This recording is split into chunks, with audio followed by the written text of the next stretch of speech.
শুনিহে আছিলো ককাই মোৰ যাচি দিয়া সোণৰ মূল্য নাই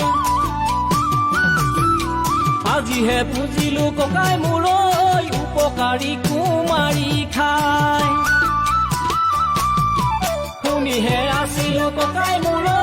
যাচি দিয়া সোণৰ মূল্য নাই আজিহে বুজিলো ককাই মোৰ উপকাৰী কুমাৰী খাই কিনো ফেষ্টিভেল পাতিলে মহন্তহৰ মাছে কৰে হিয়াৰা মথু জুবিনদাৰ হত্যা ৰচনা কৰিলে কিনো ফেষ্টিভেল পাতিলে মহন্তহৰ মাছে কৰে হিয়াৰা মথু জুবিনদাৰ